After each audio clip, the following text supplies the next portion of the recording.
የእምነት አባት መሆን ለሌሎች ተምሳሌት መሆን መንፈሳዊ በጎነትን ከዓለማዊ በጎነት ጋር አጣምሮ ማስኬድ መቻል እንደሆነ በምሳሌ ያሳዩ ትሁት ሁሉንም በአንድ አይን የሚያዩ ለሀገር ሰላም በጽኑ የደከሙ አባት ናቸው። የኢትዮጵያ ካቶሊካዊት ቤተክርስቲያን ሊቀ ጳጳስና በኢትዮጵያ ካቶሊካዊት ቤተክርስቲያን ውስጥ ከፍተኛ የመንፈሳዊ አመራር ስፍራ ያላቸው ታላቅ የቤተክርስቲያን አባትም ናቸው። የአዲስ አበባ ሊቀ ጳጳስና የኢትዮጵያ ካቶሊካዊት ቤተክርስቲያን መሪ፣ ለረጅም ዓመታት የኢትዮጵያ ካቶሊካዊ ጳጳሳት ጉባኤ ፕሬዝዳንት በመሆን አገልግለዋል። በቅርቡም ሐዋርያዊ ኃላፊነታቸውን ለማስረከብ ያቀረቡት ጥያቄ ተቀባይነት አግኝቶ በጡረታ የአገልግሎት ዘመናቸው የተጠናቀቀው ብፁዕ ካርዲናል ብርሃነ ኢየሱስ ሱራፌል የዕለቱ የመሪዎች ዓለም ባለ ታሪካችን እንዲሆኑ ተመርጠዋል። ከዝግጅቱ ጋር ኢየሩሳሌም ብርሃኑ ነኝ። ከ17ኛው መቶ ክፍለ ዘመን አንስቶ የጠቢባን የአብርሆታቸው ምንጭ ልዩ ቡናና የቡና ጥበብ ነው። ታዲያ ይህን ቡና ለመቅመስ ጥበቡንም ለመማር ዝግጁ ኖት? አሃዱ ኮፊ አካዳሚ በአዲስ አበባ ትምህርትና ስልጠና ቁጥጥር ባለስልጣን ፈቃድ በማግኘት የረጅም ጊዜ ልምድ ባላቸው ባለሙያዎች በመታገዝ የተለያዩ የቡና አይነቶችን የመቅመስ ኮፊ ካፒንግ፣ የቡና ቆላት፣ ሮስቲንግ፣ ጣዕምን፣ ፍሬዎችን፣ ማዕዛንና አሲድነትን የመለየት ጥበብ በባሬስታና አግሮ ማርኬቲንግ ዘርፎች ስልጠና ለመስጠት ዝግጅቱን አጠናቋል። የቡና ጥራትን ለመጠበቅ የቡና አፍቃሪዎች የተለያዩ ጣዕሞችን ለማወቅ እንዲሁም አምራቾች ምርቶቻቸውን ለማሻሻል እንዲችሉ የሚረዳውን ይህንን ስልጠና በአሃዱ ኮፊ አካዳሚ በመሰልጠን ብቁ ባለሙያ ይሁኑ። የስልጠና ቦታው በቦሌ ጃፓን ኤምባሲ ናይል ሶርስ ሕንፃ 3ኛ ወለል ላይ። ለበለጠ መረጃ በስልክ ቁጥር በ0961 88 82 22 ይደውሉልን። አሃዱ ኮፊ አካዳሚ። የካርዲናልነት ማዕረግን የተቀበሉት ከርዕሰ ሊቃነ ጳጳሳት ፍራንቺስኮስ እንደ አውሮፓውያኑ ዘመን አቆጣጠር 2015 ከሮማ ካቶሊክ ቤተክርስቲያን ነበር። ይህ ማዕረግ በካቶሊክ ቤተክርስቲያን ውስጥ ከርዕሰ ሊቃነ ጳጳሳቱ ቀጥሎ ከፍተኛ የአገልግሎት ደረጃ ነው። ብፁዕነታቸው ከእምነት አገልግሎት ባሻገር በሀገራዊ ጉዳዮች በሚያደርጓቸው የተለያዩ አገልግሎቶች ይታወቃሉ። በተለይም በኢትዮጵያ ብሔራዊ ምክክር በሃይማኖቶች መካከል በሚደረግ ውይይትና ለሰላም፣ ለፍትህ እንዲሁም ለድሆች መብት በሚደረጉ እንቅስቃሴዎች ውስጥ ግንባር ቀደም ሚናቸው ይታወሳል። ካርዲናል ብርሃነ ኢየሱስ በሃይማኖቶች መካከል ሰላማዊ ግንኙነት እንዲኖር የሚያደርጉት ጥረት በሰፊው የሚታወቁበት ተግባራቸው ነው። የቤተ ክርስቲያኗ መርህ ከመሆኑም ጋር በተገናኘ ለረጅም ጊዜ የመጡበት ስርዓት እንደሚያሳየው በሃይማኖታዊ ብቻ ሳይሆን በምሁራዊና በማህበራዊ ጉዳዮች ላይ ያላቸው ጥልቅ ዕውቀት ቤተ ክርስቲያኗ በሀገር አቀፍ ደረጃ ተጽዕኖ ፈጣሪ እንድትሆን አስችሏታል። በአጠቃላይ ብፁዕ ካርዲናል ብርሃነ ኢየሱስ ሱራፌል ለኢትዮጵያ አንድነት፣ ሰላምና ለምዕመናን መንፈሳዊ እድገት በትጋት የሚሰሩ በብዙዎች ዘንድ የተከበሩ የሀገርና የቤተ ክርስቲያን አባት ናቸው። መለያቸው ይህ ብቻ አይደለም። የኢትዮጵያ ካቶሊካዊት ቤተ ክርስቲያን ታላቅ የሃይማኖት መሪና በኢትዮጵያ ማህበራዊና ፖለቲካዊ እንቅስቃሴዎች ውስጥ ከፍተኛ ክብር ያላቸው ሰው በመሆናቸው የእምነቱ ተከታዮች ብቻ ሳይሆኑ በአብዛኛው ሕዝብ ዘንድ ያላቸው ተቀባይነት ከእምነቱ ባለቤቶች የማይተናነስ ነው። የተወለዱት ሐረር ውስጥ ሐምሌ 14 ቀን 1948 ዓመተ ምህረት ነበር። የመጀመሪያ ደረጃ ትምህርታቸውን በመንግስትና በካፑቺንና ዴላሳል ወንድማማቾች ትምህርት ቤት እንዲሁም ሌሎች ተቋማት ውስጥ ተከታትለዋል።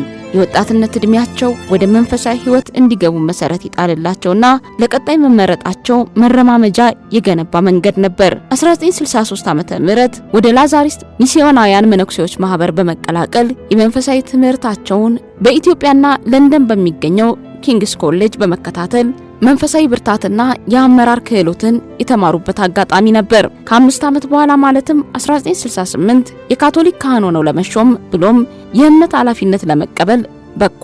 ክህነት ከመቀበላቸውም ከተቀበሉም በኋላ የገጠሟቸው ስኬቶች ብቻ ሳይሆኑ ፈተናዎችም ጭምር ነበሩ። በተለይም በ1970ዎቹ መጀመሪያ ላይ በኢትዮጵያ የነበረው ወታደራዊ መንግስት ሃይማኖታዊ ተቋማትን ሲያሳድድ እሳቸውም ለ7 ወራት ያክል በእስር የቆዩበት ጊዜ እንደ ምሳሌ የሚነሳ ነው።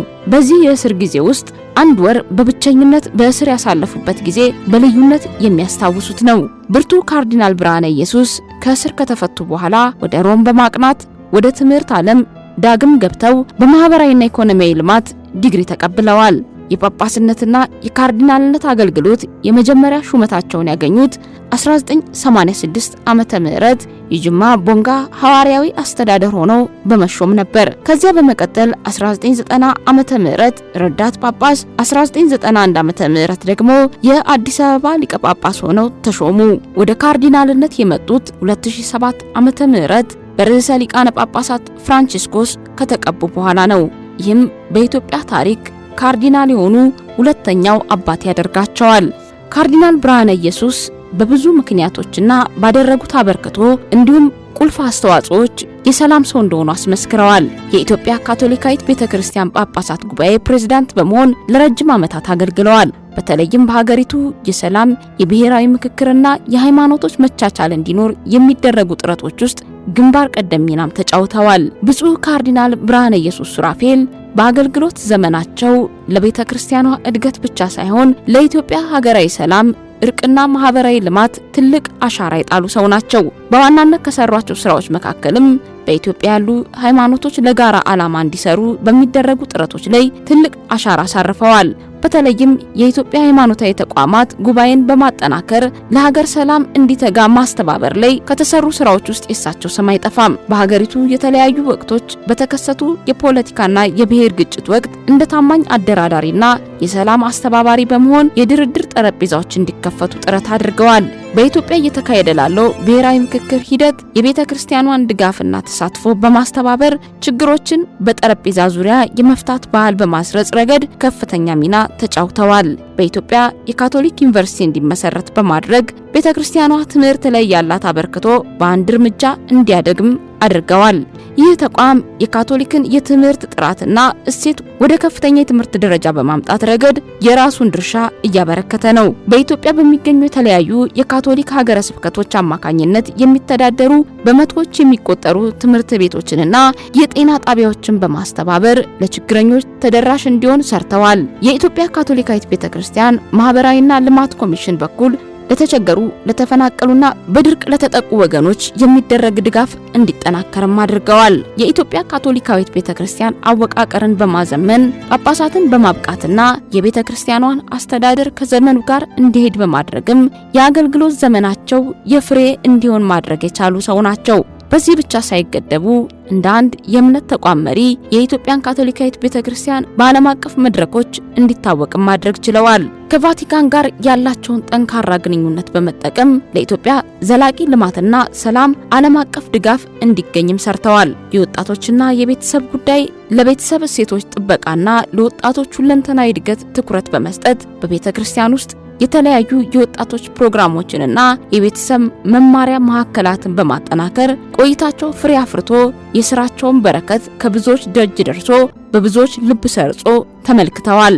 ብፁዕ ካርዲናል ብርሃነ ኢየሱስ ሱራፌል በየጊዜው የሚያሰሙት ስብከትና መግለጫዎች ድሆች በቤተ ክርስቲያን ልብ ውስጥ ናቸው የሚለውን መርህ በመከተል ለፍትህ፣ ለሰብአዊ መብት መከበርና ለፍትሃዊ የሀብት ክፍፍል ሲሟገቱ በዘመናችን ለመመልከትና ምስክር ለመሆንም ችለናል። ይህም ስራቸው እምነትን ከልማት ጸሎትን ከስራ ጋር በማጣመር የኖሩ አባት መሆናቸውን የሚያሳይ ነው። ቤተክርስቲያኗ በኢትዮጵያ ማህበራዊ ህይወት ውስጥ ያላት ተጽዕኖ በከፍተኛ ሁኔታ እንዲያድግም አድርገዋል። ድህነትን ለመታገልና የተቸገሩትን ለመርዳት በተለይም አስተዋሽ በሌላቸው ስፍራዎች ትልቅ ትኩረት ሰጥተው ሲሰሩ ቆይተዋል። ብፁዕ ካርዲናል ብርሃነ ኢየሱስ ሱራፌል ለብዙ ዓመታት ቤተክርስቲያንን በአመራርነት ሲመሩ ከቆዩ በኋላ በቅርቡ የዕድሜ ጣሪያን በመጠበቅ ከኃላፊነታቸው በጡረታ መሰናበታቸው ይታወሳል።